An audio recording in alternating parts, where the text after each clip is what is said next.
Today is May 29th, and I'm going to be heading up to Scranton, Pennsylvania to play in the Pennsylvania Amateur Championship.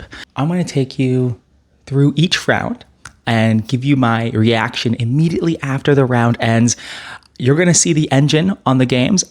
When I play and when I'm giving my reaction, I haven't seen the engine, and I'm also going to show you the playing hall and show you what it's like to travel for chess. That's the goal. So if you like this type of video, let me know. And with that being said, the PA Amateur Championship is a tournament that's only open to people below 2,200. So in the past, I believe I was in the top 5 seeds of the tournament, which means I actually have a decent chance to win this event. I wouldn't say I'm the favorite. Usually Antonio Scalzo or Joe Musarino, they're more of the favorites on paper at the very least. And I believe Antonio Scalzo has won it 2 years in a row. It's funny in the sense that Antonio has reached over 2,200. And now he's below it, so he's eligible to play in this tournament, and he just wins it. And he's a local in that area. He lives nearby. So it's like, oh, it's for people below 2,200, but this guy can play at the 2,200 level. So, whatever. In the past, it's my 3rd year playing this event in a row. It's been held in Scranton for the 3rd time in a row. In the past, I've lost early on. I've lost in round 2 both times. So, and in 2024, I lost to a 1600. He was playing the Philidor against me. And in round 2, I lost against Kevin Shen. I think it was like 1800, and or maybe his live rating was 1900. And it was a French defense where I had no business losing. I was winning that game, and then I made a faulty sacrifice. So we'll see how I do this time around. I think I'm in great shape. Over the last 6 or 7 weeks, I've gained over 100 rating points. So over 2 months, I've gained over 100 rating points. So I feel like I'm in good form. However, I did not play last weekend. Last weekend was Memorial Day weekend, so I didn't play. So I'm a little bit worried that I'm out of shape because I always play. And let me show you what I'm packing for this trip. I'm bringing a variety of things. I'm bringing dried mangoes as a snack. So mangoes, I think this will be a good one for in between rounds. So one thing about this tournament is that it's at Marywood University, and there are no good food options nearby, which means having snacks is really, really important because Saturday is going to be a long day. It's 3 rounds. The 2 rounds are going to be game in 75 for each side, and the 3rd round of the day is going to be game in 90 delay 5. So very long round. So I brought some dried mangoes as a snack. I also brought beef sticks. So I'm going to bring at least 4, maybe 5. The hotel that me and 3 other people are going to be at, it is nearby food option, but honestly, I don't really want to eat fast food for the entire trip. So bringing beef sticks, it could serve as lunch or dinner. I'm not only going to eat this, but just one of the things I'm going to eat. I also brought some AG1. So I'll bring about 2 packs of AG1, one for Saturday, one for Sunday. And I also brought AGZ, which is like the night one. So night diet stuff. And so I don't usually take this consistently, but for chess tournaments, I like to take both of these to keep myself in good shape. And then I also brought V8 energy packets. So they are a lot cheaper than V8 energy drinks, and it has 80 milligrams of caffeine.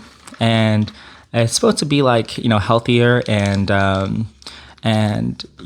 caffeine comes from green tea extract and all that type of stuff. And I've been really loving it. It's 6 packs is $1. So I've been saving a lot of money by using these energy packs instead of regular energy drinks. And so I have a shaker with me to use my AG1, my AGZ, and my energy pack. So the same water bottle is going to be used for all 3 of these, which is kind of funny. Of course, I'm also just going to be bringing a cooler here. This cooler is going to have some meat and cheese. Let me show you. I still haven't decided how much meat and cheese I'm going to bring. So these are like little squares or circles of this is like little circles of meat and like little squares of cheese. So I still don't know how much I'm going to bring. I think I'm going to bring at least 4, and this will help me for dinner and lunch on the next 2 days. So I think I'm just going to bring 4. Try not to bring too much. I'm also going to bring some turkey as well. I just got some like sliced turkey. I'll probably bring some turkey with me on the trip as well, because I don't really want to eat out that much. So overall, considering I'm going to be one of the top 5 seeds, so for me, a success in this tournament would be finishing 4.5 out of 5 at a bare minimum. Anything below that, I think I'll be disappointed. I don't want to lose ELO. I've been on a hot streak lately, and I hope I don't have to. I hope I don't lose ELO, because I feel like I've been playing really well. Recently, my online games have been pretty shaky. Not super bad, but not super good. I feel like I haven't played enough chess to be in good form. But it was only 2 weeks since my last tournament in Maine, so it is what it is. So I expect to get at least 4.5 out of 5, if not 5 out of 5, and becoming the PA Amateur Champion. So that's the goal. This title is the one that I am most likely to win out of all the PA state titles. So not much else to say other than that. Perfect. We are halfway to Scranton, and now we're gonna grab some grub. Shout out to Justin Driver for this. We are staying here at the Comfort Inn. Staying here at the Comfort Inn. I am so cold right now. I only brought a flannel, and I brought for the tournament playing hall, because sometimes the tournament playing hall can get cold. But I didn't bring pants. Yeah, so we're staying at a hotel like 7 minutes away. The breakfast was pretty good. It's a Comfort Inn, so not the highest quality place in the world, but not bad. It's definitely my preferred place to go. Since it's cheap. Waffle machine was good, and I'm feeling pretty good. I think today's gonna be a good day, and I'm going to hope to score 2.5 out of 3, if not better than that today. So let's do it. 30 minutes before we start the round. Pretty decently sized venue. Not carpeted floors though, so sound could travel. But other than that, it's a pretty good venue, lots of space. And looks like for a lot of the tables will be 1 board per table. So board 1 is just 1 board, so we'll have plenty of space. And the restrooms, there's only 2 individual restrooms right outside the door, so theoretically they could fill up pretty fast. But overall, it's pretty nice. There's Bernie over there on the right side of the screen. Bernie Sporko, very nice guy. And it's like 30 minutes before the round starts, so that's awesome. This tournament is not just a tournament. This is a revenge tour. There's Nicola Corbellini, who beat me last year in the 2025 Pittsburgh Open in round 3. And then there's Milo Su, who beat me in the Newcomb Memorial in Dulles in round 5. I think that was 2024, I think. No, I think it was 2020. It was 2025. Yes, it was 2025. That was awful. I was on a 7-game losing streak. I was so depressed. And then there's Kevin Shen, who I played last year's event in round 2. They're all going down. That was a nice feel-good game to start the tournament. I played. Well, hopefully this audio is working. I played a 1494, almost 1500 in the first round. So actually this tournament is more top heavy than in previous years. So usually in the first round I'll play a 1200, but this time I played a 1500. So a lot of Class A players this tournament time around. I also lost my portable microphone.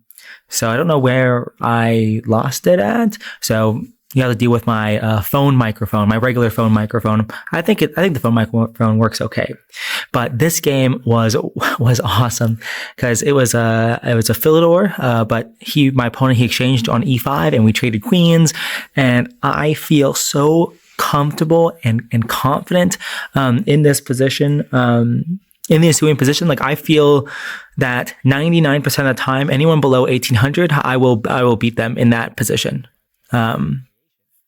Maybe not 99%, maybe 90%, but I'm 5.5 out of 6 now, with an average rating of 1800 of people I've played in that variation. And yeah, I mean, the game went like most games in that variation go, where I do queenside expansion. He makes some mistakes. And then there was this really cool moment where I thought for a long time, and I played rook b4, pinning his g pawn to his rook, and then rook a4. So rook ba4, attacking his bishop, and it's game over. If he moves his bishop, it's checkmate. If he moves anything else, he loses the bishop. So he ends up losing the bishop, and I get fancy, and I'm still just trying to find every mate. And I think I probably should have just played quicker and not tried to find the checkmate, but I will admit the checkmate was pretty cool. Eventually got to a point where I played pawn to e3, sacrificing a pawn, and then taking his knight, because now I'm going to, I thought for 13 minutes on pawn to e3, and then I played the next 8 moves instantly, and that ended the game. The game ended with pawn to c5 checkmate. If he didn't sacrifice his rook, I would have gone king d6, attacking his rook on c7, and wherever he moves his rook, then pawn to c5 will be checkmate. So I was hoping so, but he sacrificed his rook the move before anyways, so I got the pawn checkmate regardless. But that was a lot of fun. Not every game's going to be like that, but what's really interesting is I played my opponent this round. I played his brother in the first round of last year's event. So last year's event, I played his brother, and it was a position where I was up in exchange, but his brother had 2 extra pawns for the exchange, and it was the computer said it was a draw because, the 2 extra pawns are good enough against the 2 extra pawns with the knight is good enough against the rook, but he wasn't able to hold that. So I got to play his brother. So I played both Zhangs in the first round of this event. So that's kind of funny. And what was also really funny is that my 2 roommates, Ethan and Akil, and my friend Austin, we were all in one row because Austin was on board 4, I think. Ethan was on board 5. I was on board 6, and Akil was on board 7, and we were all playing black. So it was really funny. We were all in one row, side by side. So that was awesome, actually. Akil won. He actually beat an 1800, so he beat someone 300 points higher rated than him. But that player hadn't played a chess tournament in 15 years, and he was a tournament director back in before 2010. And then Ethan lost to a 9-year-old Wasian kid who's I think he's Wasian, I don't know, who's 1900, and then Austin's still playing right now. And so I'm just gonna go eat my meat and cheese. Oh, I opened it. Oh my gosh, it fell out. I'm going to eat some meat and cheese, and hopefully round 2 isn't too bad. I'm always thinking about it. I need to make sure I'm not too results oriented, because I'm thinking about okay, I really want to get 4.5 out of 5, but at the same time, I should just make sure I'm playing good moves and not being stupid. So that's process oriented goals. And so I think as long as if I don't do anything too crazy and I play solid chess and I don't make any obvious blunders, I'm going to be happy. So we'll see how it goes, though. Antonio Scalzo is not here. So he's 2190 or 2180. So he's not here at this tournament, which means Joe Mussolino is a top seed. And I have an even score against Joe. So I actually have a really good chance of winning this title. But we'll see how I do against Joe. Chess is so insanely hard and so painful. I just finished round 3. I didn't even have enough time to record after round 2. Because my opponent and I want to talk a little bit about the game, and by the time we weren't even done, it was time for the next round. And so I hopped in immediately to the next round. So I played, in round 2, I played Paul Zielinski, Florida 1800, and that game was a lot of fun. I played knight f3, and early on in the game, he allowed me to get a big center, and I was able to make that into a big attack. And there came this critical moment where I thought for 22 minutes, I built up a time advantage because Paul's a bit of a slower player. So I built up a big time advantage, 20-minute time advantage, and that all went away when I thought for 22 minutes, and I actually ended up being lower on time than him. And on that move, I'm really proud of what I found. I was patient. I could have played b3 and, kicking his knight back and then go knight d6. But after all that's said and done, I didn't like how I could allow him some f6 counterplay. So instead of, playing b3 and knight d6, I was just like, I'm actually going to let his knight stay on c4. And you know what? I'm just going to play h4 and knight h2 and g4. Like, that's literally my plan. So if he plays h5, I'm going to go knight h2 and pawn to g4. If he does not play h5, I'm going to play h5 myself and then play knight h2, knight to g4, because the answer I'm always asked myself, mostly because of Austin, is that I get a good position, so what? I have to make sure I can continue pressing in that position. So I always ask myself, is this enough? Is this enough? And I'm really happy. He ended up making my h4 and knight h2 plan look stupid because he sacrificed a piece. That didn't work at all. Well, that is objectively losing. So it was an admission that his position is losing. So I ended up winning that game. I wish he didn't sacrifice the piece, and then I could have a slower and more satisfying victory, but whatever. Then in round 3, I played Kevin Shen, who I lost to in round 2 last year. So I wanted my revenge. And I was playing with the black pieces. Yeah, I was playing with the black pieces, and we got into a position early on. It transposed to a Queen's Gambit declined, and it was really sharp, where he sacrifices a piece, but then wins it back, and then he's applying pressure on the pin piece, and then he's king in the center, and then we trade queens, and then I win a pawn. Well, I'm down a pawn, but then I win it back. But now he has an outside H pawn, and then he eventually gets 3 passed pawns. I play f6 e5 when maybe I didn't have to, but I had a hard time coming up with an alternative plan.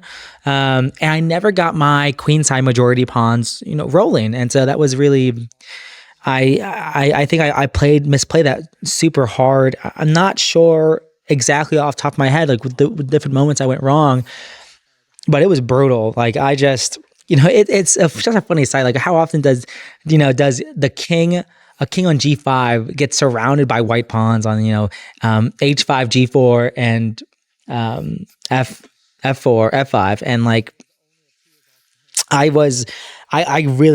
it was only a 2 result game, to say the very least. So either white's going to win or draw. So I don't know. But he ended up pushing the pawn to h6 and then offered a draw, which was crazy, because I would never offer a draw there, because I feel like as white, it's really only a 2 result game. You can still just sit and wait. But he pushed his pawn because he realized I could take with the king. And then he was showing me a few moves after the game and saying that, oh yeah, it should be a draw. I'm like, okay, if you're convinced, I'm convinced. But I would never have offered a draw there. But I got lucky that he did. And I really didn't want to accept it. I really didn't want to. But I think a part of maturing is realizing that you're stupid sometimes, and that you should just accept draws when they're offered. So I enter round 4. There's 2 people, Nicola Carbellini and Milo Su, with 3 points, and then I have 2.5. So I'm probably going to be playing the highest 2, and we'll see how that goes. That was a really, really exciting game. For me, so it was pretty one-sided, but it was fun. My opponent, he blundered early on. I was playing Eric Mark, 1900, low 1900s. And he blundered early on where, he played this really tricky move, rook b8. And I have to go all in, I thought for a long time, because I have to go all in on my kingside attack. And after I played f5, I think he just has to castle. And then after queen g4, the position is complicated. And I am threatening e6. He has a lot of questions to answer. And his rook on b2 is not participating in the defense. And it's not really, he's being attacked first. He can't attack me. He has to defend himself. So I think I played really, really well, because, he didn't castle. He played queen h4. Then I played e6. Then I played queen c3. And then each move, it's just the attack was flowing, one move after the next move, after the next move, after the next move.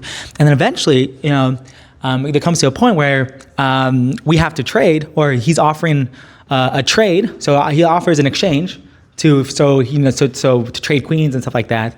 Well, technically trade trade bishop for rook, but point is, we're going to trade, and I think I correctly evaluated that trading queens was the best way to play because I put both my rooks on open files, and I win another piece by force. There's no way to avoid it, and so I think I played pretty solidly.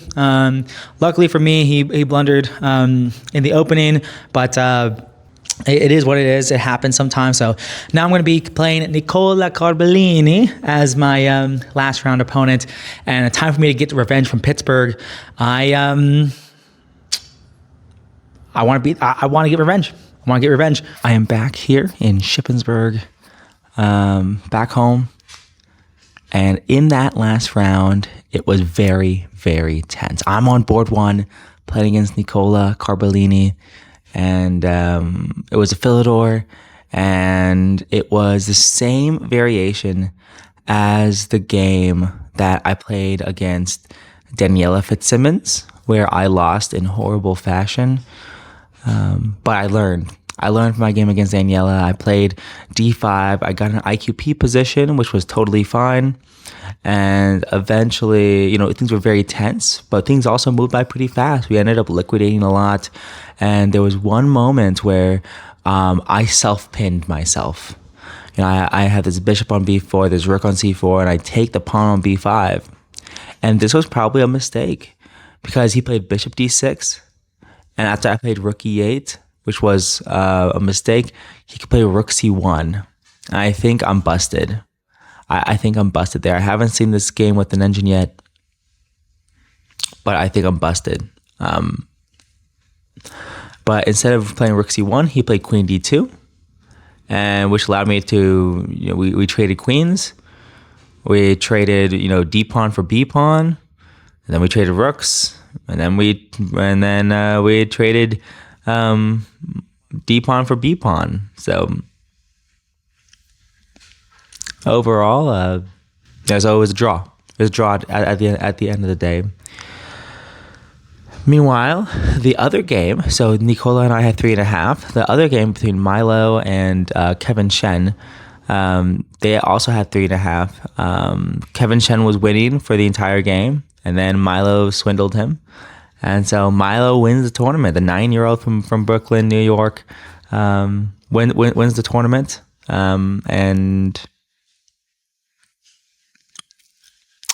But he's not a PA Pennsylvania resident, so he doesn't win the amateur title. So now it's down to me and Nicola with 4 points. One of us is going to become the PA amateur champion on tie breaks, and it is Nicola because he played Milo. He drew Milo in the fourth round, and so he had better tie breaks than me, and so he is a Pennsylvania amateur champion, and I tie for second, but I get third on tie breaks. So it was very exciting, a very exciting game. And basically this tournament, the people who I already played, like Paul Zielinski, I beat them when I previously drew them. And the people that I drew, I had previously lost to them. So honestly, just an improvement across the board. And most likely I'm going to gain around 17 points or 17 to 20 ELO, and I'm going to get pretty close to 2,000. But we'll see if I can cross the finish line here in the next tournament I play. But it was a really fun tournament. I love this tournament. I play it every year, and I will probably play it next year.